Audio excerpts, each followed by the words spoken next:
Chers auditeurs, bonsoir et bienvenue dans ce nouvel épisode de votre série « Le Comte de Monte Cristo ». Le piège se referme. La journée s'annonce orageuse lorsque Danglars reçoit une lettre portant le sceau du comte de Monte Cristo. À l'intérieur, une opportunité alléchante, un investissement dans des actions prometteuses liées à une compagnie maritime. La promesse de profits rapides et colossaux éblouit l'ambitieux banquier. Le comte organise une rencontre dans un bureau somptueux où l'élégance des tapis persans et des tableaux exotiques déstabilise Danglars. Monte Cristo parle avec assurance de flux commerciaux entre l'Orient et Marseille, jouant sur la cupidité de son interlocuteur. L'homme d'affaires, confiant, engage des sommes colossales sans poser trop de questions. Quelques semaines plus tard, Danglars découvre avec horreur que la compagnie a fait faillite. Le comte, sous prétexte d'un malheureux retournement de marché, offre ses condoléances. Pour couronner le tout, des rumeurs circulent. Danglars aurait spéculé de manière irresponsable avec l'argent de ses clients. Les pièges de Monte Cristo atteignent leur paroxysme. Danglars, acculé par ses dettes, tente de fuir Marseille avec ses dernières richesses. Mais Monte Cristo a prévu son mouvement. À la frontière, Danglars est capturé par des mercenaires à la solde du comte, qui le dépouillent de tout. Humilié et ruiné, il est laissé seul, un homme brisé. Villefort, quant à lui, perd toute crédibilité lorsque la vérité sur son enfant illégitime éclate au grand jour. Sa famille, honteuse, l'abandonne et il sombre dans une folie complète, enfermé dans son propre manoir, hanté par les fantômes de son passé. Fernand, face à un scandale public et au départ de Mercédès et Albert, met fin à ses jours dans un acte de désespoir. Monte Cristo, informé de cette nouvelle, contemple l'impact de ses actions avec une satisfaction froide, mais aussi une ombre de regret. Dans une scène finale poignante, Edmond retourne seul sur l'île de Monte Cristo. Assis devant le coffre qui a alimenté sa vengeance, il se demande si tout ce qu'il a accompli valait le prix de son humanité.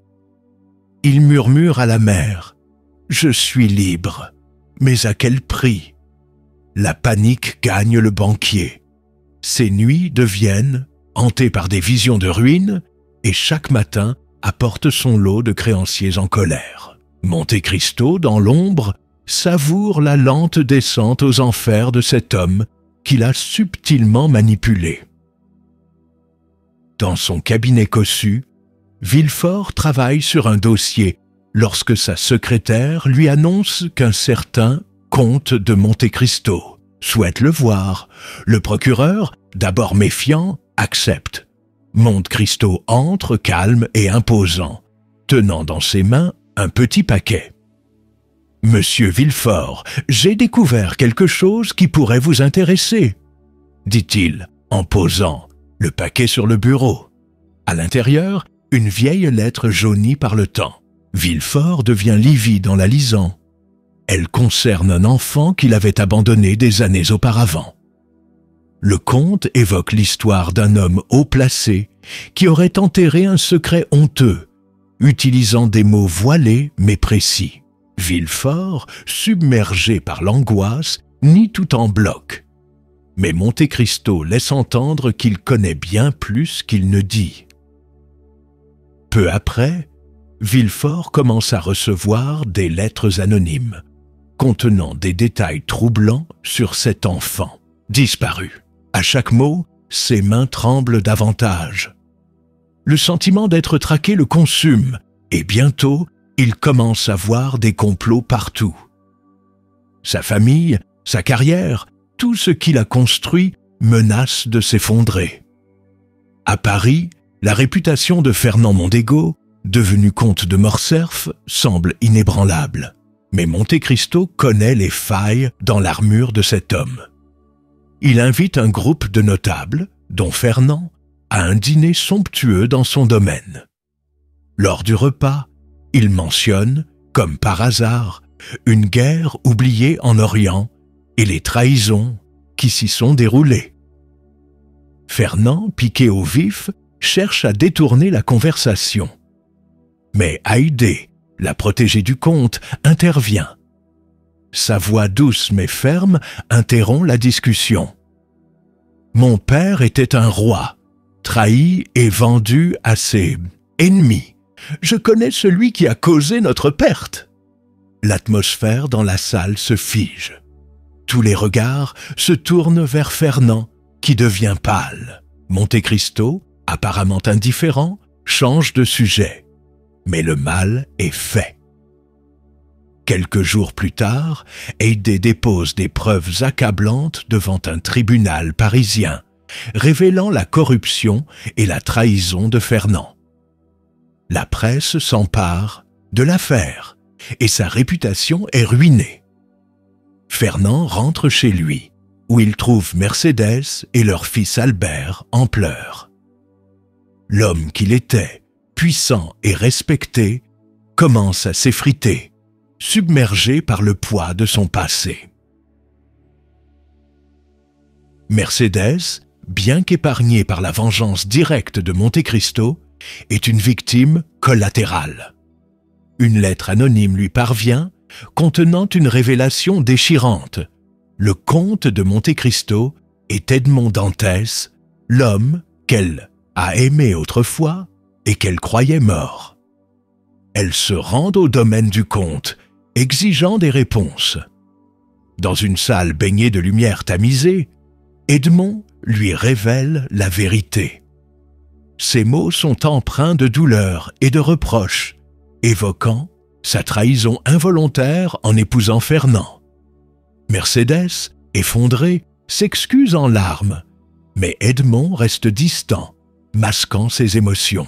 Il lui offre une somme importante pour lui permettre de quitter Fernand et de recommencer sa vie ailleurs avec leur fils Albert.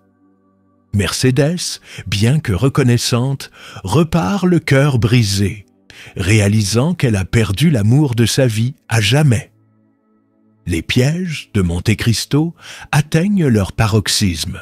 Danglars, acculé par ses dettes, tente de fuir Marseille avec ses dernières richesses. Mais Monte Cristo a prévu son mouvement. À la frontière, Danglars est capturé par des mercenaires à la solde du comte, qui le dépouille de tout. Humilié et ruiné, il est laissé seul, un homme brisé. Villefort, quant à lui, perd toute crédibilité lorsque la vérité sur son enfant illégitime éclate au grand jour. Sa famille, honteuse, l'abandonne et il sombre dans une folie complète, enfermé dans son propre manoir, hanté par les fantômes de son passé. Fernand, face à un scandale public et au départ de Mercédès et Albert, met fin à ses jours dans un acte de désespoir. Monte Cristo, informé de cette nouvelle, contemple l'impact de ses actions avec une satisfaction froide, mais aussi une ombre de regret. Dans une scène finale poignante, Edmond retourne seul sur l'île de Monte Cristo. Assis devant le coffre qui a alimenté sa vengeance, il se demande si tout ce qu'il a accompli valait le prix de son humanité. Il murmure à la mer « Je suis libre, mais à quel prix ?» Une nuit sur l'île de Monte Cristo. Le bruit des vagues s'écrase contre les falaises abruptes de l'île de Monte Cristo.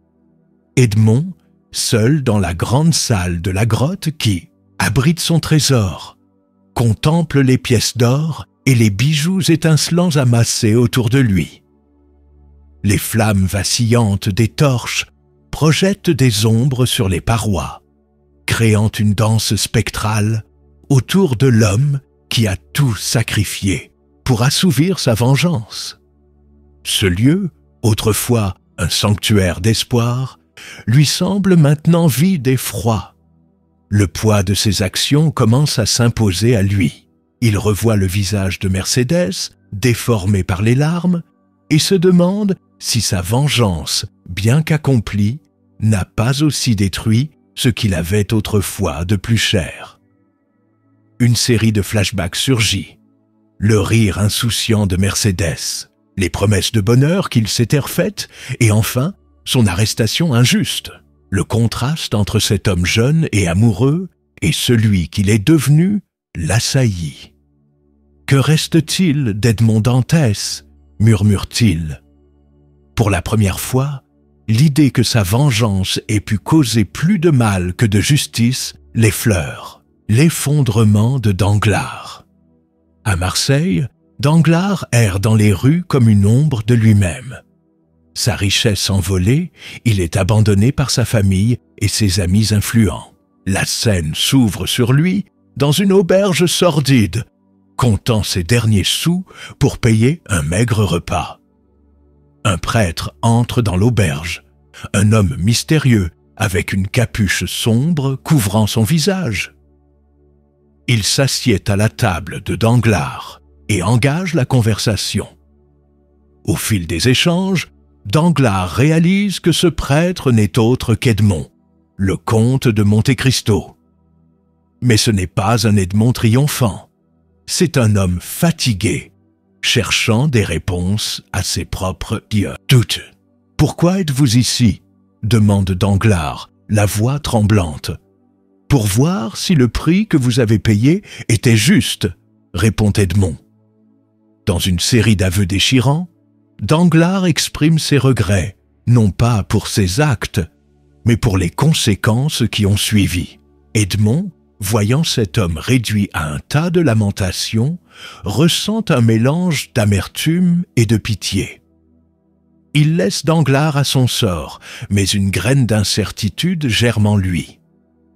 Est-il devenu aussi cruel que ceux qu'il voulait punir? La folie de Villefort.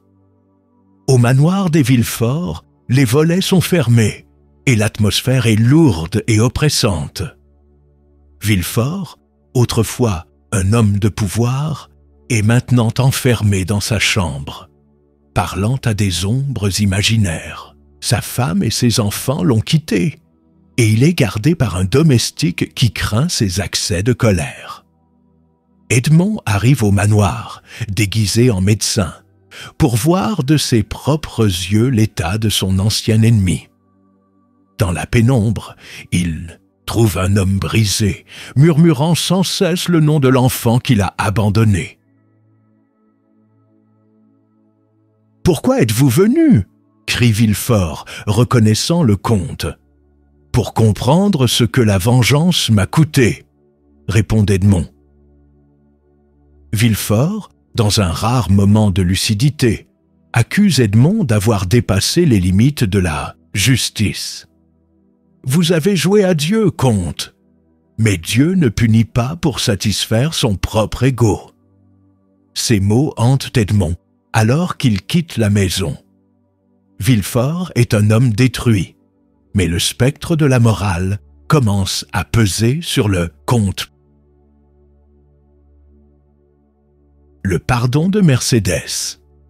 Edmond retourne à Paris et visite une petite maison en bordure de la ville, où Mercédès et son fils Albert vivent désormais modestement. Elle a quitté Fernand après sa chute et tente de reconstruire une vie simple, loin des cercles mondains. Mercédès l'accueille avec une émotion contenue. Dans une conversation empreinte de sincérité, elle lui dit « J'ai aimé un homme, nommé Edmond Dantès, mais celui que je vois devant moi est le comte de Monte Cristo. » Edmond baisse la tête, incapable de répondre. Mercédès parle de son propre chemin vers le pardon, expliquant qu'elle ne nourrit plus de rancune, ni contre Fernand, ni contre Edmond. Elle lui demande alors « Et vous, Edmond, quand vous pardonnerez-vous » Ces mots, simples mais puissants, plantent une nouvelle graine dans l'esprit du comte. peut-être que sa quête ne sera complète que lorsqu'il trouvera le courage de laisser derrière lui le poids de sa vengeance. Lédia, rédemption d'Edmond. Edmond retourne sur l'île de Monte Cristo une dernière fois, portant avec lui un coffre rempli de trésors. Il appelle Maximilien Morel, le fils de son ancien bienfaiteur, et Haydée, sa protégée, à le rejoindre. Dans une cérémonie symbolique, Edmond donne une grande partie de sa fortune à Maximilien, pour qu'il puisse honorer la mémoire de son père et construire une vie prospère. À Haydée, il confie le reste, tout en lui offrant une chance de choisir sa propre voie. La scène est empreinte d'émotion. Haydée, qui a développé un amour sincère pour Edmond, tente de le convaincre de rester avec elle, mais il refuse. « J'ai détruit trop de choses pour prétendre à un bonheur simple, » dit-il. Dans une ultime action de rédemption, Edmond décide d'enterrer le reste de son trésor dans une grotte, loin de toute civilisation. Il veut que l'or, symbole de sa vengeance, repose là où personne ne pourra l'utiliser. L'épisode se termine sur une scène où Edmond, désormais seul, navigue sur une petite embarcation au milieu d'une mer calme. Le soleil se lève à l'horizon et pour la première fois, un sourire sincère éclaire son visage.